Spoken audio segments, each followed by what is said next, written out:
When the biographers and historians write the history of the 20th century, Bill Gates is going to go down as the best businessman of our century, and Microsoft is one of the greatest companies of the 20th century. He and Paul Allen really saw from the beginning the kind of potential that it had to change the lives of all of us. By the time he went to college, it was probably beginning to be quite clear to him that what he was going to do was going to have to do with computers. What makes Gates so competitive is that he finds it fun. He finds this like a thrilling game, like the games he used to play as a kid. I think people would say that they perceive Microsoft as always playing with both feet on the foul line. I have no doubt that 100 years from now, he will be talked about in the same way that Rockefeller and Carnegie and Ford are talked about, as people who transformed an era.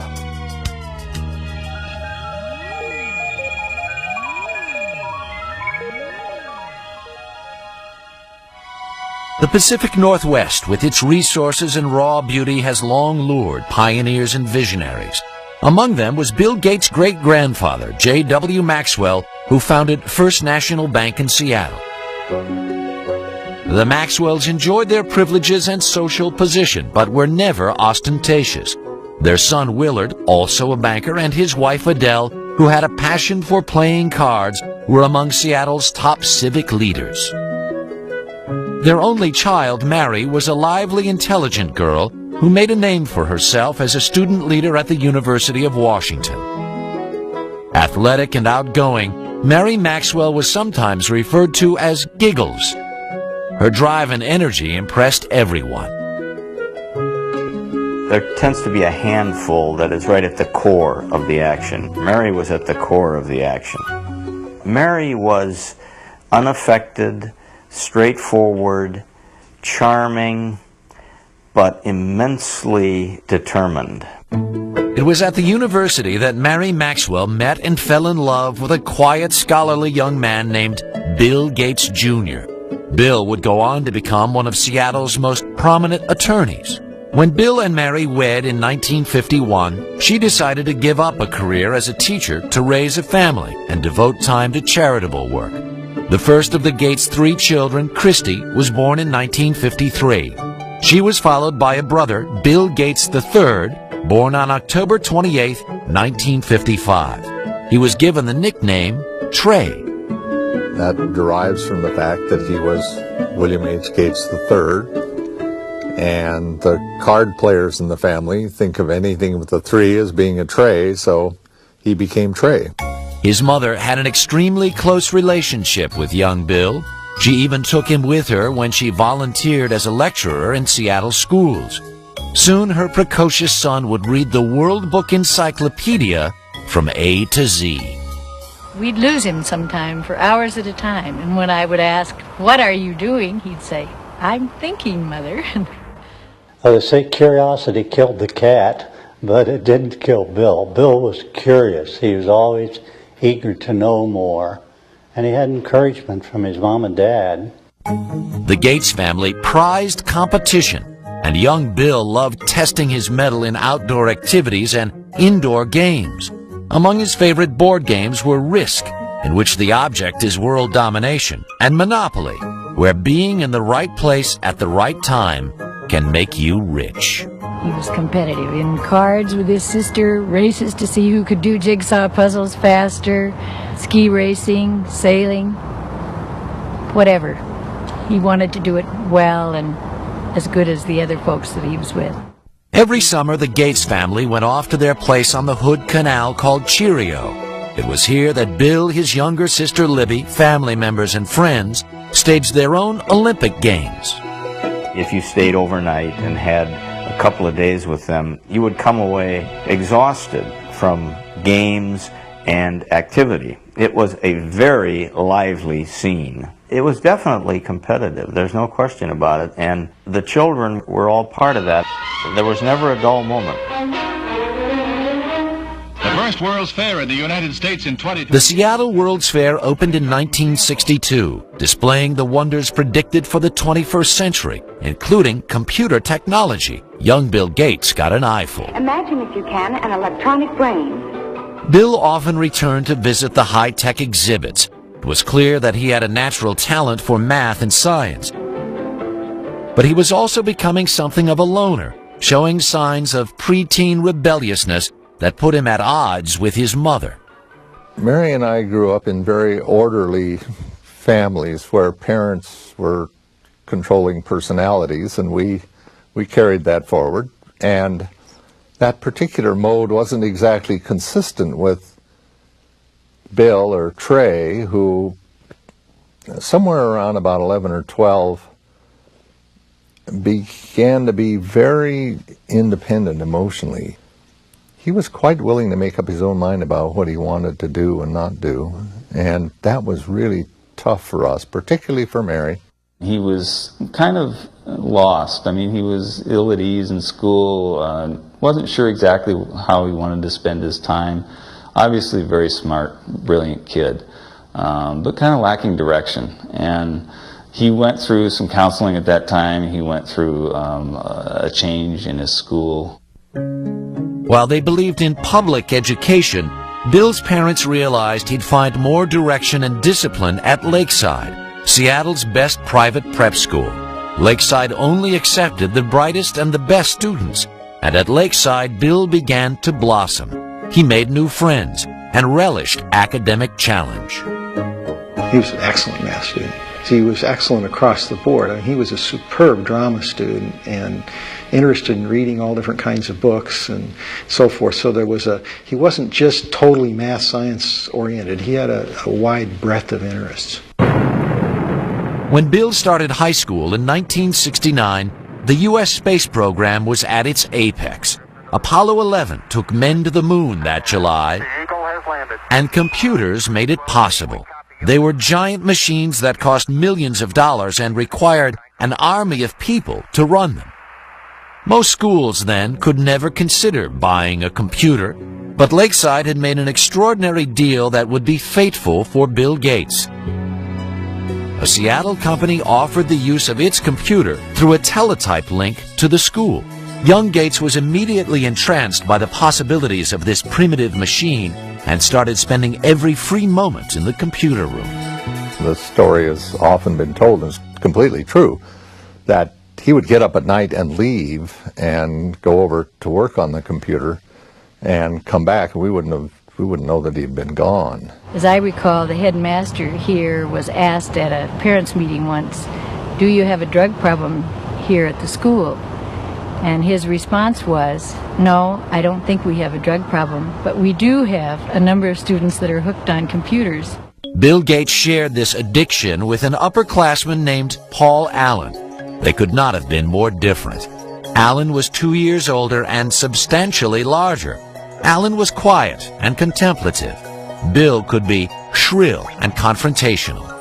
Who knew this odd couple would change the world?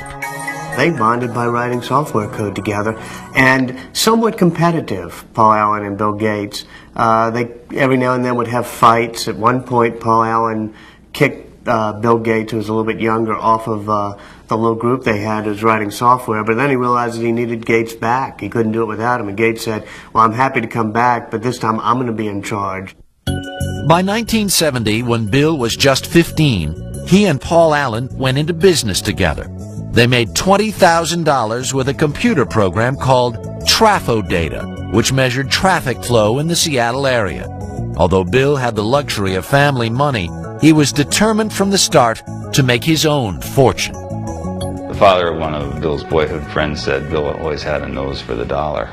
Even as a kid, he knew the value of a contract, and even had a contract to use his older sister's baseball mitt that was signed in a legal document. In the summer of 1972, at the age of 17, Bill went to Washington, D.C. to work as a Senate page. His exposure to politics and government would come in handy later on. Back home that fall, he took a leave of absence from school when he and Paul Allen got their first real jobs with a computer company. But when they began talking about starting their own company, Bill's parents insisted their son finish high school and attend college. His mother used to worry that he was socially awkward. Well, maybe he was, but he had other things on his mind, and he was not rude, he was not abrupt. He was marching to a different drummer. He's a genius, and he has a different agenda. Bill graduated from Lakeside in 1973, and his parents took great pride in his acceptance at Harvard University. But his destiny had already been set in motion. It was computer-driven. In the fall of 1973, Bill Gates said goodbye to his family and Seattle and headed east to Cambridge, Massachusetts. As a freshman at Harvard, he thought briefly about preparing for a career in law, but no course of study ignited his imagination like his work with computers. Bill was somebody who was always very determined to do what he was interested in doing. The things that he was less interested in, which often included his academic classes, he tended simply to coast and get by on talent. I remember there was a course in Introduction to Greek Literature where he'd really done, as best as I could tell, none of the work during the year. Stayed up all night the night before the exam, slept through part of the exam, and still got a B. It was not surprising Gates fell asleep during a test. Between his classes and the time he spent at the Harvard Computer Center, he seemed to be on the go 24 hours a day. And he was always very focused on whatever it was that he was doing. He could come into his room, not get undressed, just kind of lie down on his bed, which of course would be not made because he had never had time for that, and just fall asleep. Door open, fully clothed, lie down, sleep, and then when he's refreshed, boom, back up at it and whatever the next thing was. Bill paused long enough to make some lasting friendships at Harvard, but his social life was not a priority. He dated only occasionally with varying degrees of success. I interviewed several women who had dated Bill just briefly, and one told me the very first question Bill asked her was, "What did you score on your SAT test?" You know, this is not exactly, you know, what a young woman wants to hear. For Bill Gates, though, he had scored a perfect 800 on his math portion of the SAT, and this was a matter of pride with him, and he wanted to make sure whoever he was dating, you know, had scored a pretty high grade. Bill did shine in math, but when he found that he was not the #1 math student at Harvard, he decided against becoming a mathematician. He kept his academic options open and picked up some new skills outside of class. I spent a great deal of time playing pinball, video games, and especially poker, which was something that we all did a lot of back in college. And you know, poker, of course, is a very competitive game, and in many ways, perhaps the best preparation for the business world that one could imagine. And yeah, Bill really turned himself from being a player whom people would take advantage of to a very good poker player. But it was Paul Allen, Bill's former schoolmate and business partner, who delivered Gates' biggest stroke of luck. Allen had moved to Boston from Seattle for a job. In December of 1974, he picked up a magazine in Harvard Square. The cover of Popular Electronics announced the arrival of the world's first mini-computer kit, the Altair 8800. He rushed to show it to Bill. Gates and Allen knew instantly that the day of the personal computer had arrived. They saw that this was going to be an incredible force, an incredible dynamic for the society, and recognized the moment. The Altair was made by a small company in Albuquerque, New Mexico, not far from the former atomic testing grounds at Alamogordo. Ed Roberts, who ran the company, was looking for someone to create software to run on his little computers. Gates and Allen convinced him that they were the ones who could do it, and worked day and night at the Harvard Computer Center for 2 months. In February of 1975, Paul Allen went to Albuquerque to test the program. When he loaded the Altair with what Bill Gates called the coolest code I ever wrote, it worked. The importance of that moment would have an historic impact on the computer industry. I don't think we appreciated the significance of the Albuquerque thing when it first happened. but it didn't take long to realize that they were at the threshold of something that could be quite significant. For 19-year-old Bill Gates, life would never be the same. In the summer of 1975, he and Paul Allen formed Microsoft. Their ongoing work with Ed Roberts' company became so consuming that Bill dropped out of Harvard just before his senior year and moved to Albuquerque. Mary Gates was deeply disappointed. We told him that we'd put some money aside for him to attend school, and if he didn't finish in a few years, we'd have to make some other use of those funds. And by that time, he allowed us out. That would be okay. He'd probably be able to afford to go back if and when the time came. Bill was certain that he'd made the right decision, but making it its software would not be easy. Back then, the personal computer culture was populated by users who shared new information and software. They were not interested in paying for it. It was a custom that put Bill at odds with his peers. Hey, it was a bunch of high school kids and college kids who were doing something very non-mainstream. And Bill was very unpopular because he said, hey guys, don't steal this stuff. We made it and we own it. And that was, yeah, he was one of the business guys in what was a lot of geek hackers. In fact, Gates wrote an open letter to computer hobbyists chastising them about making copies of Microsoft's program. It stated, as the majority of hobbyists must be aware, most of you steal your software.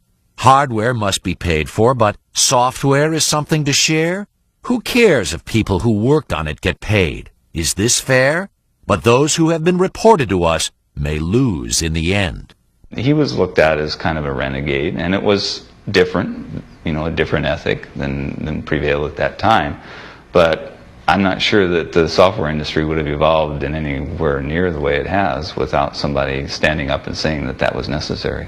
Bill had also been battling with Ed Roberts, who considered him spoiled and obnoxious. The two disagreed about almost everything, and Roberts was a formidable adversary. Ed Roberts was a massive man, something like 6'6", weighed 300 pounds. Here Bill Gates was. I mean, he formed Microsoft at age 19, and he looked like he was 13 years old. He was standing up to this bear of a man, going face to face with him and screaming and shouting matches. A final confrontation came in May of 1977, when Roberts sold his business, and Gates had to sue to keep the software he and Paul Allen created for the company. Gates won. We take a hard line on software. Microsoft expanded into new software languages, and Gates and Allen started to sell their products to other computer companies. At the end of 1978, with sales approaching the 1 million mark, they moved Microsoft from Albuquerque to Seattle. Bill was glad to be home and soon added pitchman to his rapidly expanding resume. We always design with the future in mind. Our research people are always tracking the latest in hardware and software technology. It was Bill Gates who was actually the real marketing genius behind Microsoft. Early on, he was the one who was actually going out on the road and trying to sell this company and its software. And oftentimes, he would take his mother with him on these trips. Bill's highly respected and well-connected mother would come to play a pivotal role in Microsoft's future. Mary served on a number of corporate boards as well as the University of Washington. She was on the National Board of United Way. Also on the National Board of United Way was the CEO of IBM, which is how her son met the CEO of IBM, through her. What would your ideal home computer be like? By November of 1980, IBM was banging on the door of the fledgling Microsoft. The largest maker of computers in the world now wanted to talk to Gates and Allen about coming up with an operating system for their new line of personal computers. From the beginning, IBM misjudged Bill Gates.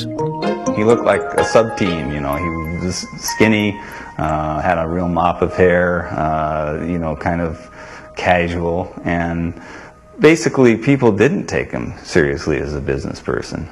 But IBM soon discovered Gates was no amateur. He quickly convinced them that Microsoft could deliver their new software.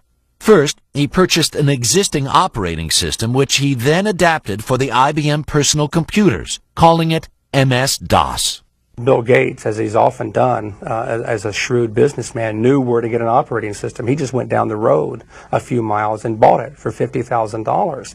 But then the real brilliance was that when they developed that operating system for IBM, IBM wanted to buy the source code, which would have given them the disk operating system, or what became known as DOS, and instead Microsoft refused to actually sign the rights over to DOS. By not owning the rights to the operating system, IBM would now have to pay Microsoft a licensing fee for every single copy of DOS installed in its computers. In the company. As other companies introduced personal computers that were cheaper than IBM's, Microsoft sold the same operating system to them too. There were all kinds of computers that were being conceived at that point in time. And it struck me that I don't know who will win in the hardware business, but Microsoft has a very good chance to win in the software business. Between 1978 and 1981, Microsoft's growth was staggering. The staff was enlarged from 13 employees to 128. Revenues mushroomed from $4 to $16 million. By 1983, 30% of all the personal computers in the world were running Microsoft software. Still, Bill Gates never took his eye off the bottom line. He never flew first class unless it was absolutely necessary. You would often find him sitting in coach, in fact with a blanket over his head so he could get some sleep. So his parents taught him well early on the value of money and hard work, and translated later into his life with not only how he ran his personal life, but how he ran Microsoft. My name is Bill Gates. I'm chairman of Microsoft. The early 1980s was an exciting time for an industry run mostly by people under 30. Microsoft began working on software for innovative companies like Apple and its guru, Steve Jobs. Apple's Macintosh computer and software were ingenious and user-friendly, and many believed Apple was the way of the future. To create a new standard, it takes something that's really new and really captures people's imagination. And the Macintosh, of all the machines I've ever seen, is the only one that meets that standard. It wouldn't be long before Microsoft and Apple would be locked in a bitter battle. And Bill Gates' partner and boyhood friend would be in the fight for his life.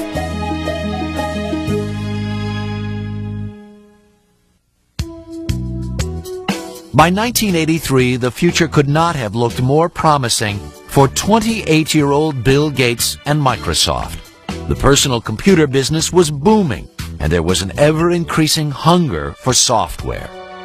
Bill Gates and Paul Allen were emerging as the crown princes of the personal computer age. But in the midst of the breathtaking rise of their company, they were stunned when Allen was diagnosed with Hodgkin's disease, a form of cancer. It did give Bill kind of a perspective that he didn't have before. You know, he'd always been very, very hard driving, very demanding, and this may have helped him understand a little bit better in terms of what other people go through. Allen's disease went into remission 1 year later, but he would never again take full part in the day-to-day business of Microsoft. For two young men who created a company of global significance and made millions, it was the end of an era. I think history's going to show that their partnership really was an incredible dynamic. I often compare it to the Beatles, Lennon and McCartney. The songs they wrote together are the ones that pretty much we remember and get played over and over again. They were great songwriters individually. I mean, we still hear their songs that they wrote on their own. But somehow together they were even greater than the sum of their parts. And Paul and Bill were like that. By 1984, Bill Gates had become the singular face of Microsoft. In April of that year, he was heralded by Time magazine as the quintessential representative of a new breed of businessman, one who understood both nuts and bolts technology and corporate strategy. When you work with Bill, you can see that in almost any meeting you're in or anything you're discussing, Bill instantly puts together a profile of all of the cases. What about this? What about this? What about this? What about this? What about this? He almost builds this checklist of everything that can possibly happen in his head in a very structured way, and then he runs through it. Protect mode file system. Microsoft was often referred to as a math camp, where Gates' demanding management style kept the creative process churning and sometimes set off heated confrontations. The early Gates would challenge just about anything. He'd call things the stupidest idea you'd ever heard. And part of it was to test, to see, well, okay, if you disagree, you've got to convince me that it's not the stupidest idea in the world. Gates believed that challenging ideas was required to stay on top in an ever-changing industry. He surrounded himself with a team that shared his beliefs and his relentless work ethic. Certainly when we are working to release a software product, we are sleepless in Seattle. There's a story about Bill from Miriam Lubau, his assistant. She was new to the company. She came in one morning and she didn't know if she should call police because there was this guy sleeping under a desk. But it turned out to be Bill. The effort was paying off. Microsoft posted more than $140 million in sales in 1985. Running a company on a round-the-clock schedule was not conducive to a social life. Bill Gates did manage to have one steady girlfriend in Jill Bennett. She told me that it was difficult maintaining a relationship with somebody who was working, 3 days straight without sleep. Oftentimes he would end up on her doorstep, half dead. He would be talking to her, thinking about software and doing something else, all three at the same time. She said it was amazing watching him. At the center of his marathon lifestyle was a new product. In 1986, Gates introduced Microsoft Windows. It would become the company's signature program.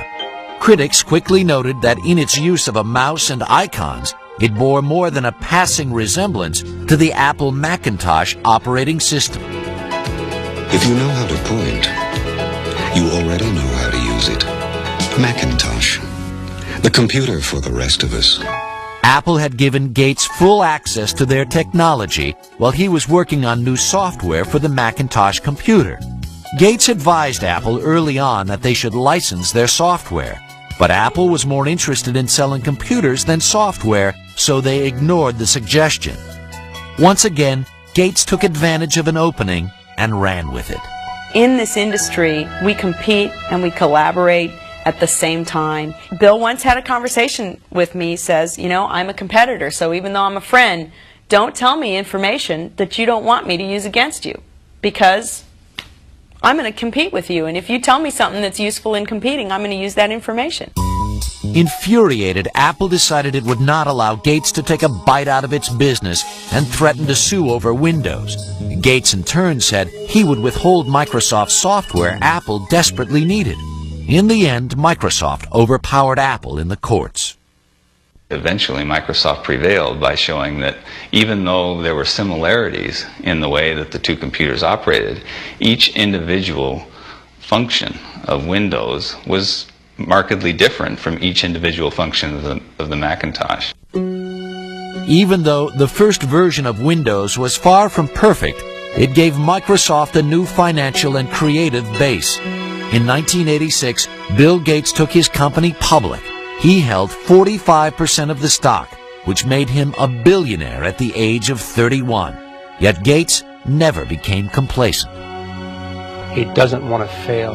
And when you have that kind of a fear, when you're always looking in your rearview mirror to see who might be, creeping up to do in Microsoft on a given day, it just consumes him, and it makes him certainly the most competitive human being in the personal computer industry. He's driven. It's white-hot intensity. He was also gaining a reputation for being ruthless, and some powerful forces began to line up against him. IBM was taking a new look at the popularity of personal computers and believed it had the punch to knock Microsoft out of business.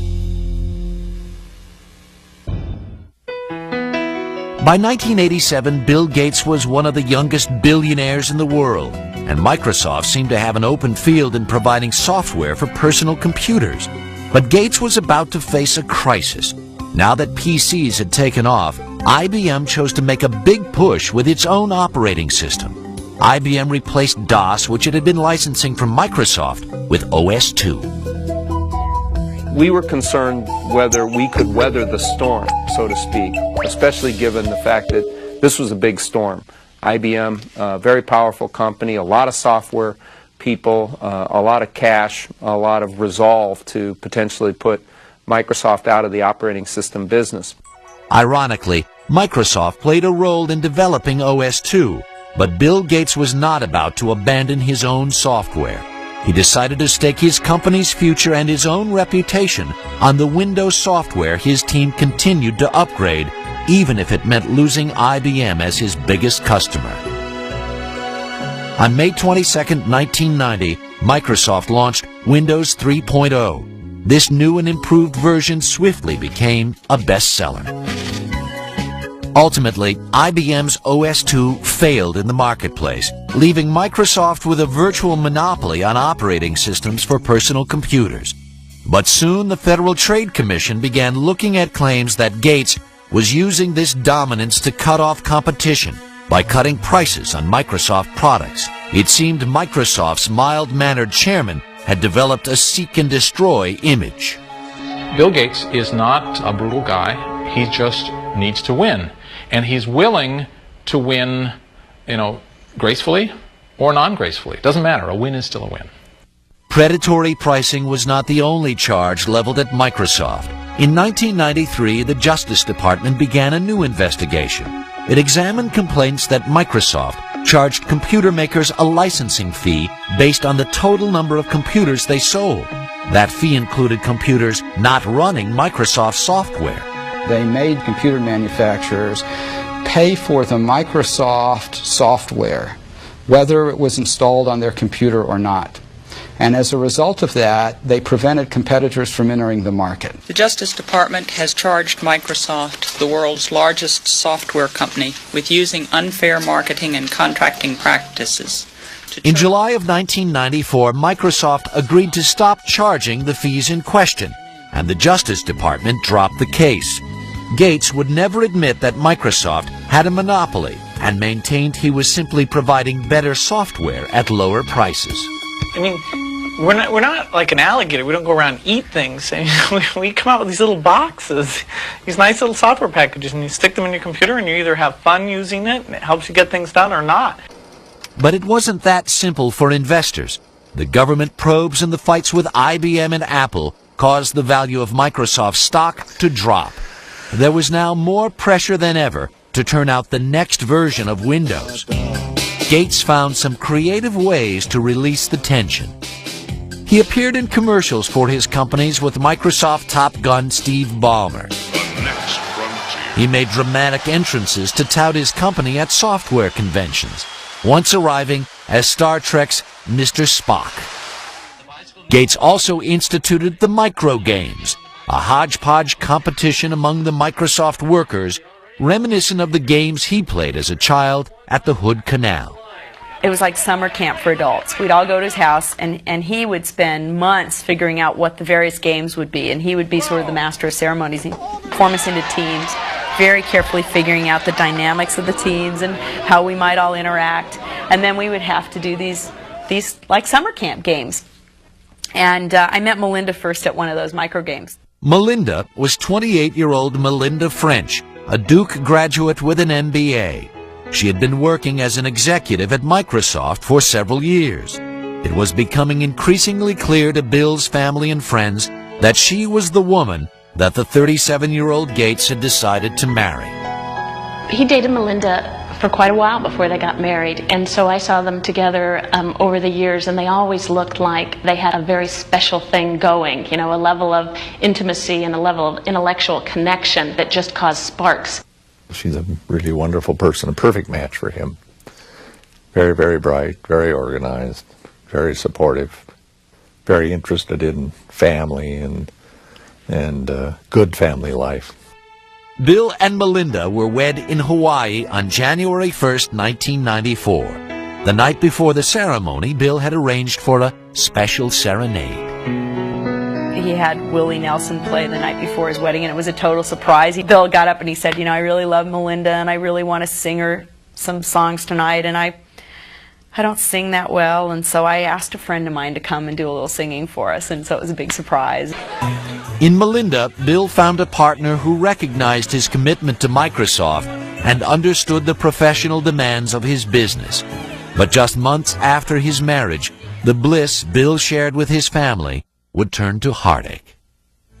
His mother, Mary, who had been his most devoted ally, was diagnosed with breast cancer.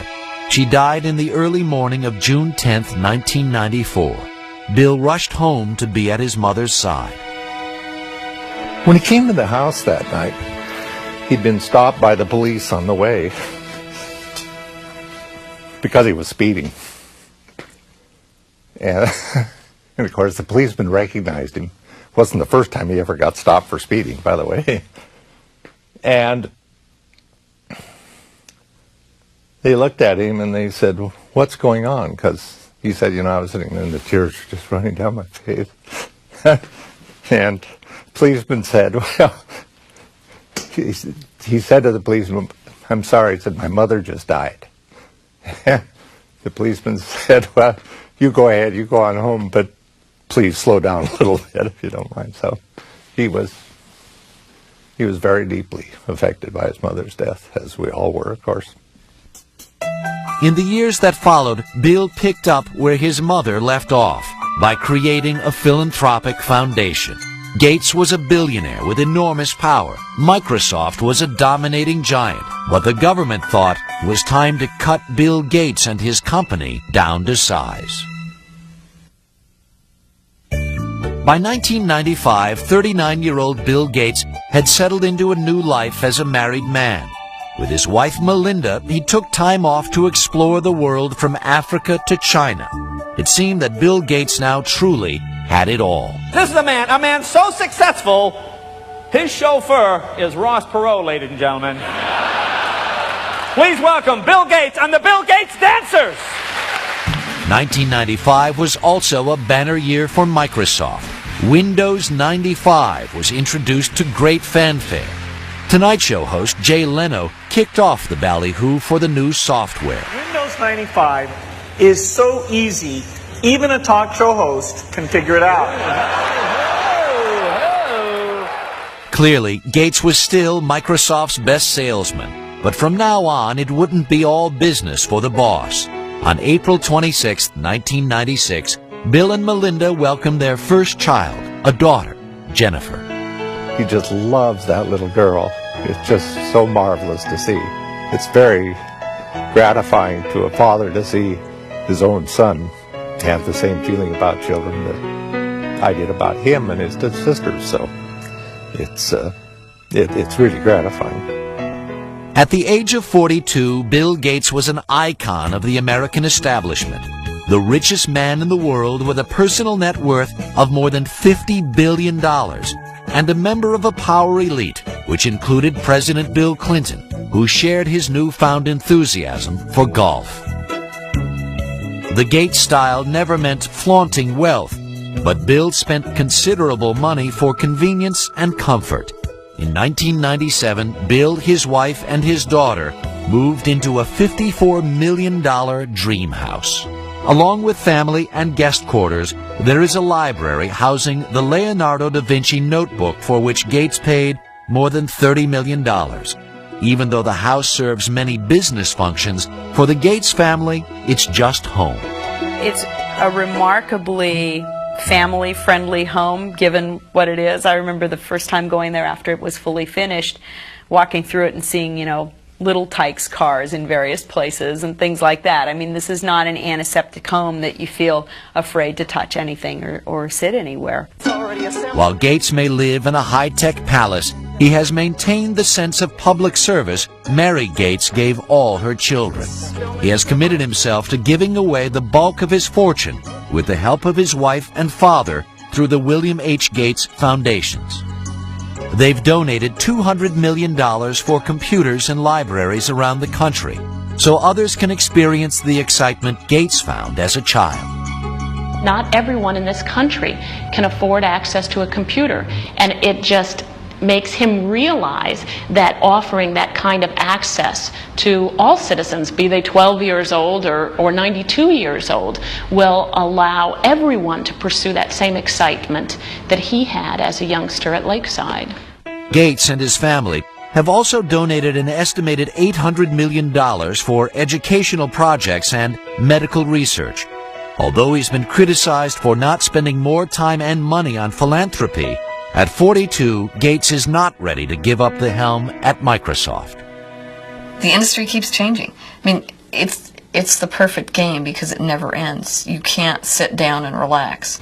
In fact, by 1997, Gates found that he was way behind in the exploding Internet market. A company called Netscape was dominating sales of Internet browsers, the software needed to access Internet websites. In some sense, I think the Internet gave Bill a whole new lease on life because it was something new to conquer. Gates set out to close the gap with Netscape by including Explorer, his browser with every copy of the Windows operating system.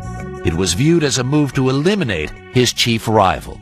If Microsoft chooses to disadvantage Netscape or any other competitor, then the consumer doesn't get a fair choice. When the consumer doesn't get a fair choice, the market can't work effectively.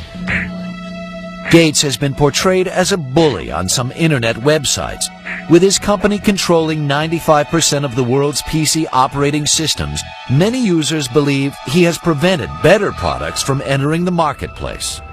In March of 1998, Bill Gates was called to the Senate, where he was once a page.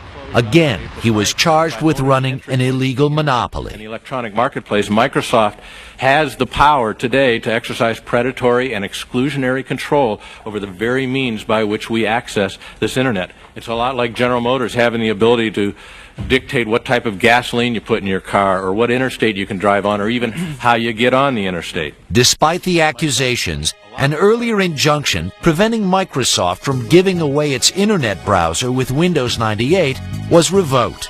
But Bill Gates was still not out of the woods. In May of 1998, the Justice Department in 20 states filed an antitrust suit against Microsoft.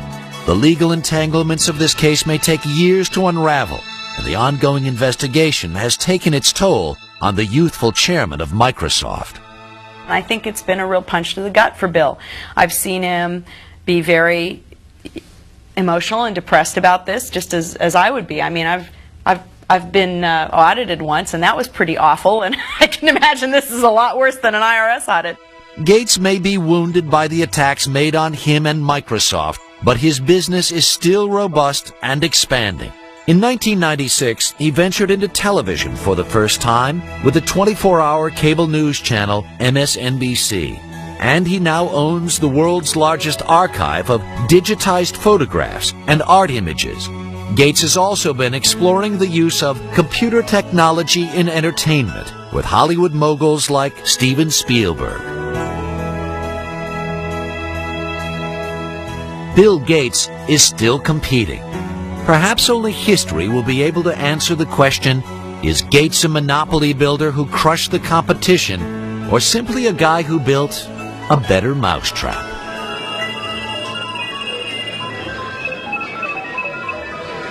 When the biographers and historians write the history of the 20th century, Bill Gates is going to go down as the best businessman of our century, and Microsoft is one of the greatest companies of the 20th century.